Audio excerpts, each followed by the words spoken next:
સવાલ કર્યો, કહ્યું કે પ્રભુ આપ કહો છો તો આ બધાને મારી નાખો, વાંધો નહીં, પણ આ બધા જ મૃત્યુ પામશે, આ જેટલા છે બધા મૃત્યુ પામશે, અને જેના પુરુષ બધા મૃત્યુ પામશે ને ત્યારે સ્ત્રીઓ દૂષિત થશે, અને જ્યારે સ્ત્રીઓ દૂષિત થશે એટલે એને ત્યાં વર્ણશંકર પ્રજા જન્મશે, અને વર્ણશંકર પ્રજા જન્મશે ને એમ કહે છે કે અમે આ પિતૃને માનતા નથી. એને ગીતા વાંચજો, કેટલાય ગીતા વાંચેલા, કેટલાની ઘરે ગીતા છે, હશે તો બધાની ઘરે, પણ એ શું હોય, અમે મોટું ચડાવીને શોકેસમાં મૂકી રાખી, અને શોકેસમાં મૂકી રાખી, અને એમાં કઈ કશું કઈ કરો, એમાં દિવાળી વખતે સાફ સફાઈ કરતા કરતા નાનો છોકરો એ ગીતા કદાચ વાંચવા માંડે ને તરત એ મૂકી દે ગીતા, વાંચતો તો વાંચવાના દે, ગીતા કેમ ગીતા મૂકી દે, અત્યારથી બાવો નથી બનવો, ગીતા વાંચવાથી બાવો નથી બનાવ્યો, કે નારો પણ બાવો નથી બન્યો, સાંભળવા વાળો પણ બાવો નથી બન્યો. અર્જુન ત્યાગ કરે, ભાઈ આ બધું મારે નથી કરવું, યુદ્ધ નથી જતું, કામ સુધી ન રાજ્ય ન સુખાડી જાય, હે માધવ આવું બધું રાજ્ય મારે જોતું નથી, આવું બધું કરીને હું શું કરીશ? એનો મતલબ અર્જુન એમ કે મારે સંન્યાસ લઈ લેવો છે. ભગવાને કીધું સંન્યાસ લેવામાં કઈ નથી, સંસારમાં રહે અને સંસારમાં રહી અને ભગવાનની ભક્તિ કરે. આમે તમે જો ભગવાન જેને જેને મળ્યા ને બધા સંસારીઓને જ મળ્યા.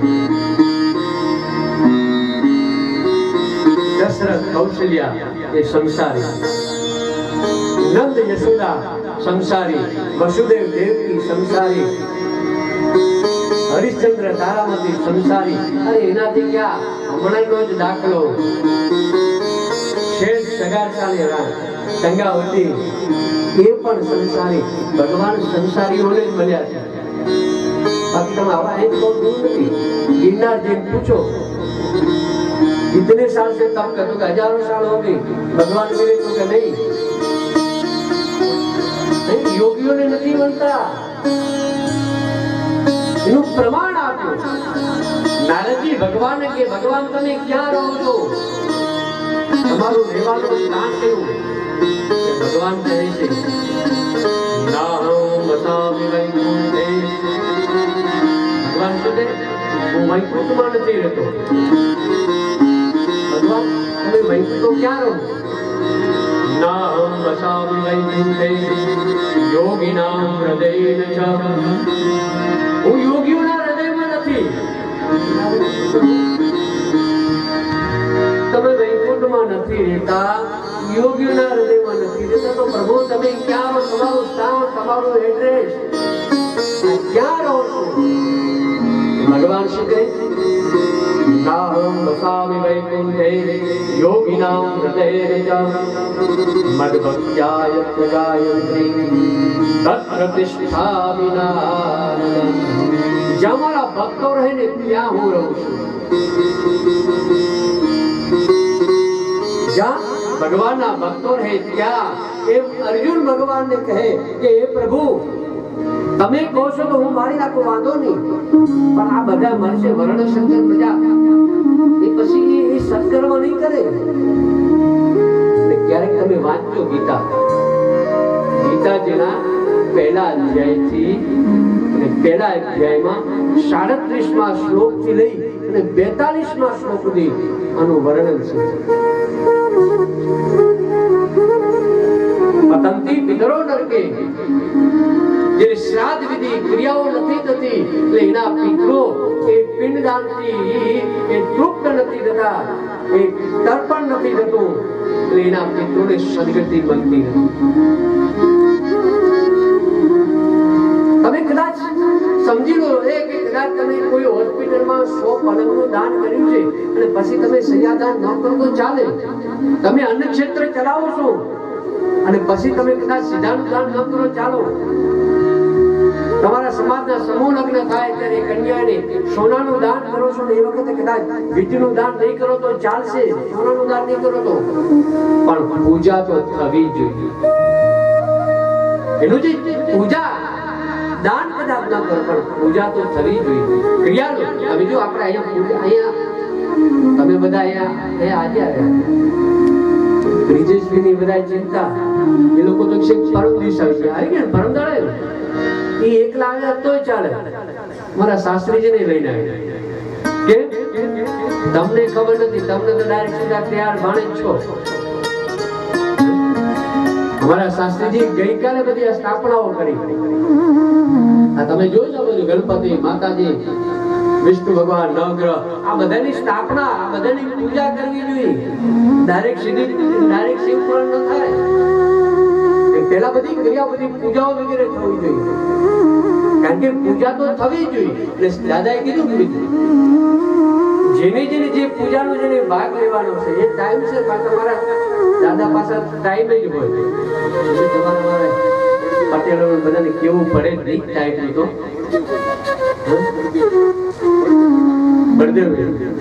બળદેવજી દાદાએ કીધું કે જેને પૂજામાં સવારે ટાઈમસર આવી જાઓ, અને જો ટાઈમસર બહુ પૂજા, એમ ટાઈમસર પૂજા શરૂ થાય. જે પૂજા ખૂબ મહત્વની છે અને એ તમારી પૂજા એટલે કીધું કે ક્રિયા પૂજા થવી જોઈએ. અને આ ગરુડ પુરાણ બતાવે.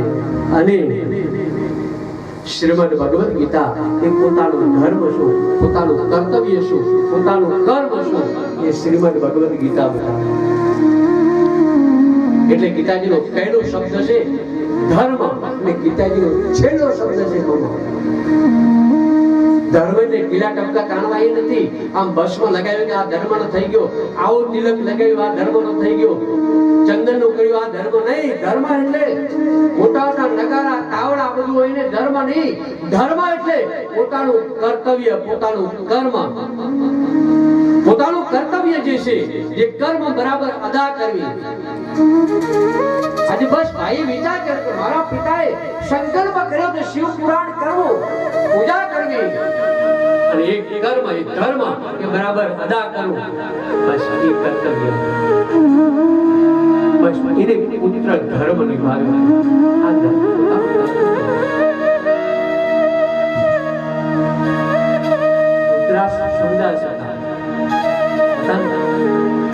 ગાંધારી પટ્ટી બાંધી, ન બાંધીએ તો ચાલે, છતાંય પટ્ટી બાંધી, પટ્ટી બાંધીને તોય વાંધો નહીં.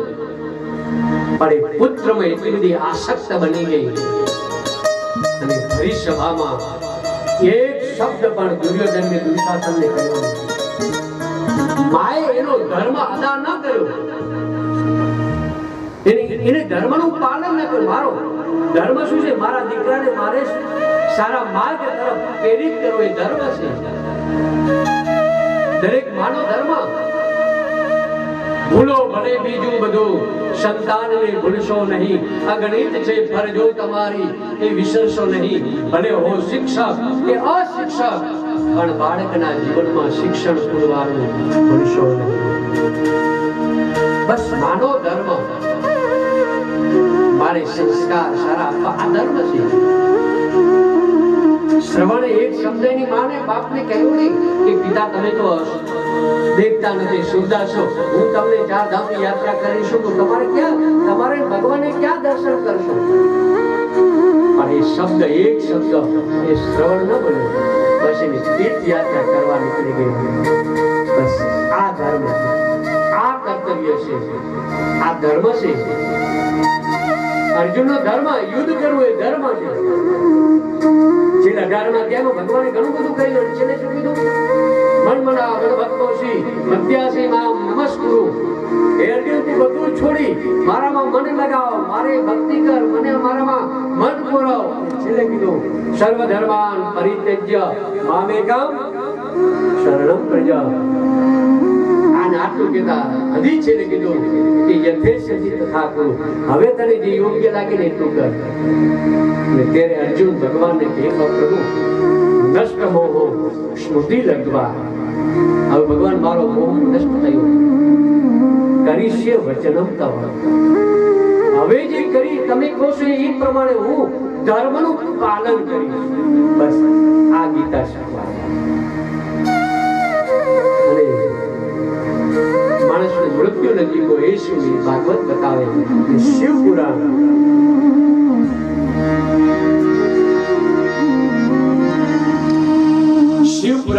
એ મનુષ્યનું કર્તવ્ય ધર્મ શું?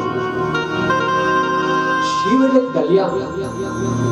કલ્યાણની જેનામાં ભાવના પ્રગટ થાય એનું નામ છે શિવ પુરાણ. શિવ એટલે કલ્યાણ. બસ તમને કલ્યાણની ભાવના પ્રગટ થાય. જાને બેનું ન હોય પ્રીતિ, જાણ્યા વગર પ્રીતિ ન થાય. એ શિવ કોણ છે? મહાદેવ કોણ છે?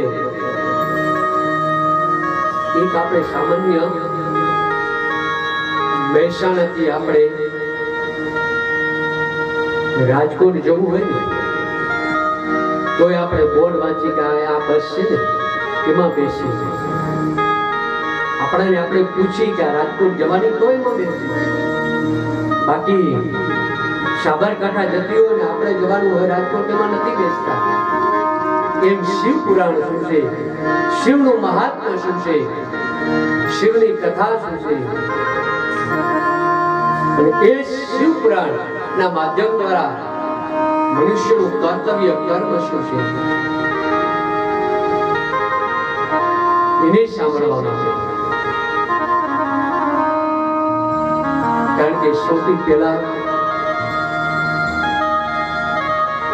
12 જ્યોતિર્લિંગમાં પહેલું જ્યોતિર્લિંગ હોય તો સૌરાષ્ટ્રે સોમનાથં ચ શ્રીશૈલે મલ્લિકાર્જુનમ ઉજ્જૈનમ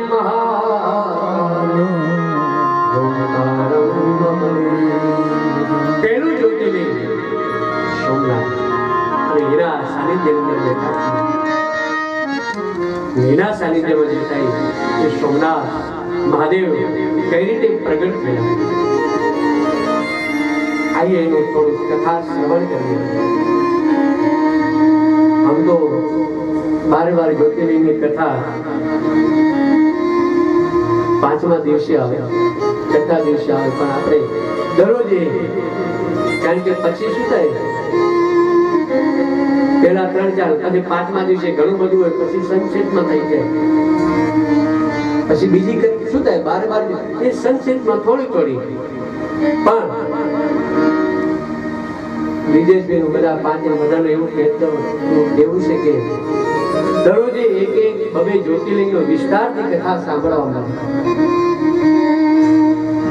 કથિતો વંશ વિસ્તારો એ વિસ્તારથી કથા અમને સાંભળવા મળે. પહેલું એ સોમનાથની કથા. નંદિકેશ્વર કથા સંભળાવે છે. શુદ્ધ મહાપુરાણી ઋષિઓની કથા સંભળાવે છે. ઘણો સમય વ્યતીત થયો, આ સૃષ્ટિમાં કશું જ ન હતું. એ વખતે એક નાદ બ્રહ્મ ઓમ શબ્દનું ધ્વનિ નીકળ્યું અને એમાં તો દર કલ્પની અંદર આગળ કથા છે. દર કલ્પની અંદર અલગ અલગ સૃષ્ટિનું વર્ણન છે ને સૃષ્ટિની ઉત્પત્તિ અલગ અલગ. કોઈ કલ્પની અંદર ભગવાન મહાદેવની સૃષ્ટિની ઉત્પત્તિ કાર્ય વગેરે કરે તો કોઈ કલ્પની અંદર બ્રહ્માની સૃષ્ટિની ઉત્પત્તિ કરે, કોઈ કલ્પની અંદર ભગવાન નારાયણ, તો કોઈ કલ્પની અંદર ભગવતી જગદંબા આદ્ય શક્તિ. અલગ અલગ કલ્પની અંદર અલગ અલગ સૃષ્ટિનું વર્ણન કરતા. ભગવાન મહાદેવના માધ્યમ દ્વારા ભગવાન નારાયણ જલની અંદર શયન કર્યા હતા. જલને સંસ્કૃતમાં નાર, નારની અંદર જે શક્તિ રહેશે એના અંદર જે બિરાજમાન છે એનું નામ છે નારાયણ. આજે એ જ નારાયણની નાભીમાંથી કમળ પ્રગટ થયું. કમળમાંથી બ્રહ્માજી પ્રગટ થયા અને એ બ્રહ્માજી આમ જોયું, બહાર નીકળ્યા તો પાણી પાણી, ફરીથી પાતાળમાં ગયા તો પાણી જળ જળ. અને એ વખતે મને ટપ ટપ ટપ શબ્દનો અવાજ સાંભળ્યો અને એ જે ટપ શબ્દનો અવાજ સાંભળ્યો બ્રહ્માજીને થયું કે મને કોઈ શક્તિ એવું કહી રહી છે કે તમારે તપ કરવો જોઈએ. બ્રહ્માજી તપ કર્યો અને તપના માધ્યમ દ્વારા બ્રહ્માજીએ સૃષ્ટિની ઉત્પત્તિ કરી. સૌથી પહેલા શનકાદી 4 ઋષિઓને પ્રગટ કર્યા. હે બ્રહ્માજી કહ્યું તમે સૃષ્ટિની ઉત્પત્તિ, સૃષ્ટિ આગળ વધારો. ત્યારે સનક, સનંદન, સનતકુમાર આનું કોઈ ના પાડ્યું. પછી તો બ્રહ્માજીએ 10 માનસ પુત્રો પ્રગટ કર્યા. અત્રિ, મરીચી, નારદ આદિ, દક્ષ, આ બધા 10 પુત્રોને પ્રગટ કર્યા. છતાં પણ એ સૃષ્ટિ આગળ ન વધવા લાગી. એટલે બ્રહ્માજી ના ડાબા અંગમાંથી એક સ્ત્રી પ્રગટ, જળમોળામાંથી પુરુષ પ્રગટ. આ બે જોડતો મનુ અને શત્રુપા થયા. એ મનુ અને શત્રુપાએ સૃષ્ટિનું આગળ વધારવાનું કાર્ય કર્યું. અને એ મનુ અને શત્રુપા ને ત્યાં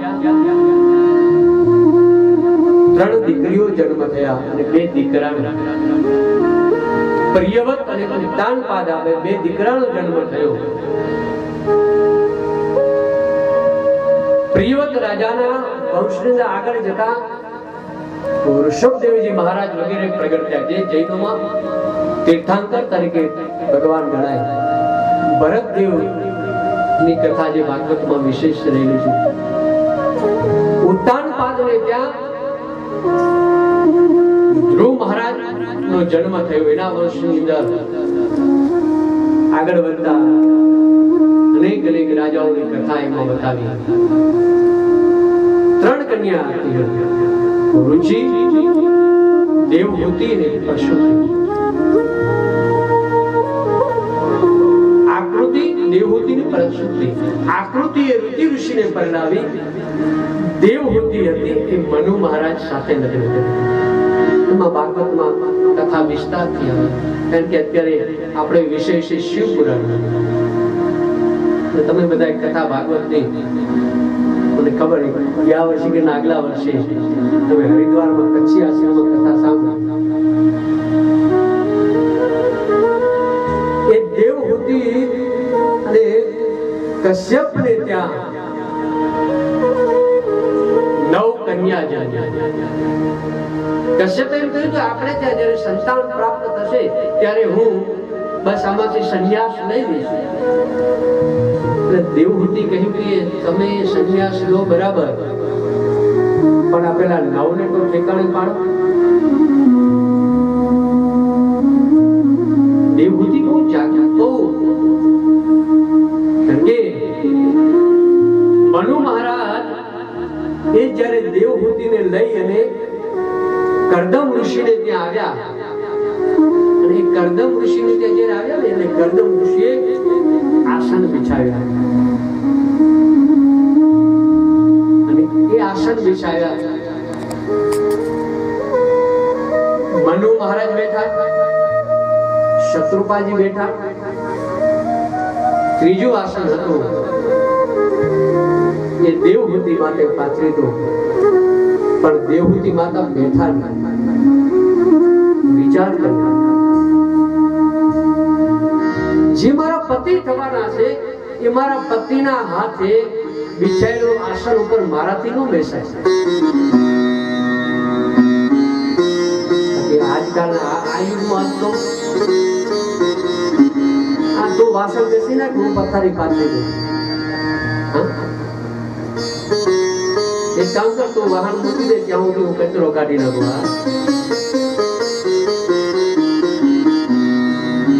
દેવહૂતિ વિચાર કે મારા ભવિષ્યમાં પતિ થવાના છે અને પતિ જે આસન બિછાવે એના ઉપર મારે પતિ જોડે કામ કરાવાય નહીં. કરાવાય ખરું? ઓછા બોલ્યા એટલે કરાવતા તો હશે જ. આ બે બાજુ આમ હસવા આમ જાણે કમળ ખીલ્યું ને એમ.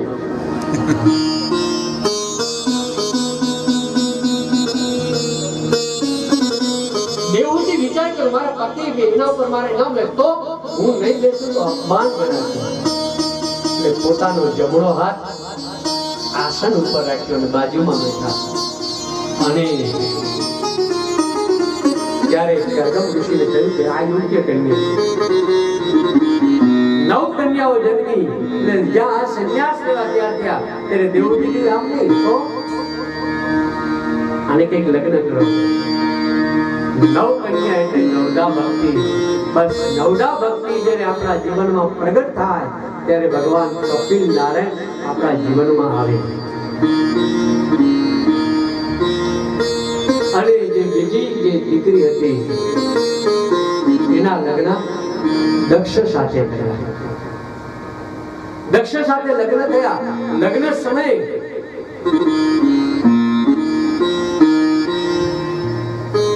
બહુ સુંદર વર્ણન બતાવ્યું. સમય વીતતા છતાં દક્ષને કોઈ સંતાન ન થયું. અને જ્યારે દક્ષને જ્યારે સંતાન ન થયું ત્યારે દક્ષે માં ભગવતીનું આરાધન કર્યું.